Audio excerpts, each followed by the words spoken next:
that, and we might or might not talk. And the rest of that gets in what we do every day. You think that talks would pick up a little bit with him?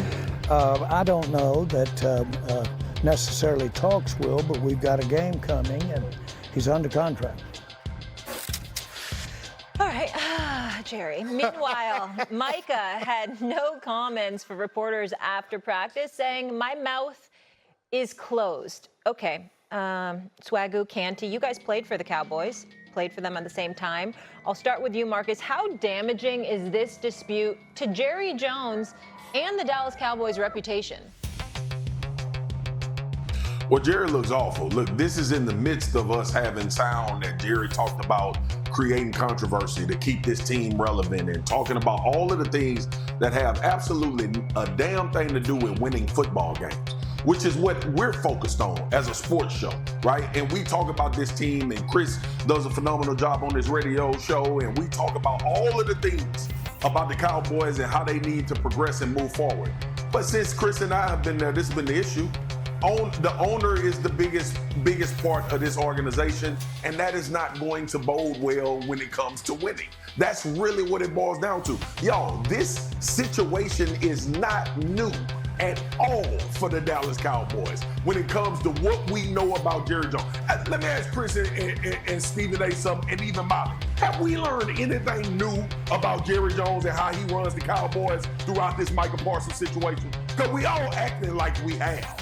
We learned the damn thing that we had known for the past 5 years covering this team since I've been doing TV in New York and with Stephen A. and everybody else here. The problem is that he said it out loud. That's number one. The second thing is contract disputes are like breathing in Dallas when it comes to their superstar players. It's always something. It's never anything new. The problem with this particular situation is the athlete dug in enough to actually take the damages of the financial damage in order to keep a stronghold. And David Mulligelli is one of the best agents in the NFL. He has a lot of clients. He represents a large majority of the stars in this league. And I'm wondering what their strategy is going to be now the fact that Jerry has basically said the ball in his court, he gonna play because he under contract. This has become bitter and personal beyond football. These two men don't like each other. And it's not about football at this point, which is the most concerning part about how this is gonna play out. I'm gonna give everybody a public service announcement, just so everybody is clear and everybody understands. The Dallas Cowboys are for entertainment purposes only. Before the Cowboys come on the TV, before we see their game, when they show the NFL branding, they need to have a warning label come on the TV screen. It says this is for entertainment purposes only. Shout out to my boy Q Myers from ESPN Radio. He knows what I'm talking about. It's entertainment purposes only. They are playing a different game than the other 31 teams in the National Football League because they are in the attention-seeking business, not the Lombardi-chasing business. Yep. That needs to be clear. That needs to be obvious. I feel bad for Micah and the guys in that Cowboys locker room because they are living the real-life version of the Truman Show. You know that movie with Jim Carrey when he's thinking he's going about his day-to-day life? Everybody in it is a paid actor, and it's all done so we can all watch and laugh at them. That's what the Dallas Cowboys are. Jerry Jones is monetizing his football team in an attention-based economy. He said it earlier this week. He loves to stir the pot. That controversy is good stuff. Yeah, it's good stuff when it comes to driving revenue, but that controversy is counter to creating the culture that you need to contend for a championship. And I should know, because I won one of them things right after I left the Dallas Cowboys. I know what it is. So him and how they're handling the Micah Parsons contract negotiations is a microcosm of the business model that the Dallas Cowboys have employed, and that's why they have the longest conference championship game drought in the NFC currently.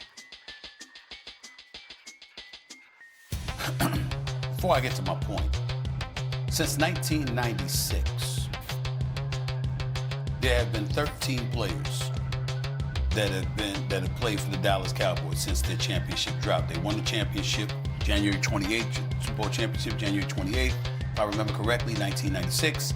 Haven't won since. There are 13 players in NFL history who played for the Dallas Cowboys during their championship drought, but went on to win championships with other teams. Chris Canty is one of them, just like he articulated. Marcus Ware is another, Martellus Bennett is another, and about 10 other players. Throw that out there for a reason. When we look at Jerry Jones, y'all are not wrong with what y'all are saying. It just hits me differently. I don't view this as the same old, same old.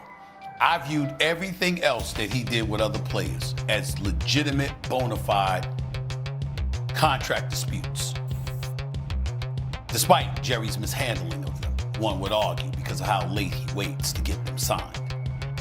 This is different. This man who represents the Cowboys and has elevated their worth by $9.4 billion since they won the Super Bowl, since they last won the Super Bowl, okay? All these years they've been losing, they've climbed $9.4 billion in worth. They're now worth close to $13 billion, all right? This businessman who prides himself in being an elite businessman is acting like a conversation with a 25, 26-year-old linebacker was a negotiation.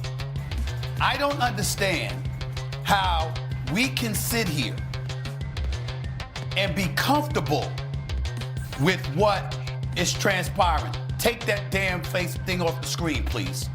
Because I want America to look at me when I'm saying this. On this screen right now are 3 black men. We're accomplished in our own right in all of our respective fields, okay? None of us would walk into a negotiation with a Jerry Jones by ourselves. None of us would be devoid of representation. Tell me I'm lying if I'm lying. Listen, I know a thing or two about negotiations. I know how to get some money now, okay? And it has never, ever, ever occurred to me to walk into a negotiation with businessmen without representation. Ever. It has never occurred to me to walk in court when it was just a speeding ticket without a lawyer. It has never occurred to me to turn my taxes in to the IRS myself. That is what I have a CPA for, in my case too. I don't walk anywhere. I do nothing without representation. In fact, every successful business person I know considers it insulting if you walked up to them trying to negotiate on your own behalf. You can have a conversation. You can talk about the parameters. Look, man, this is what I'm looking for, whatever, but talk to my guy. But I feel you, I could do this, yeah, but talk to my guy. It's not a negotiation. Jerry Jones is acting like a conversation with Micah Parsons is a negotiation.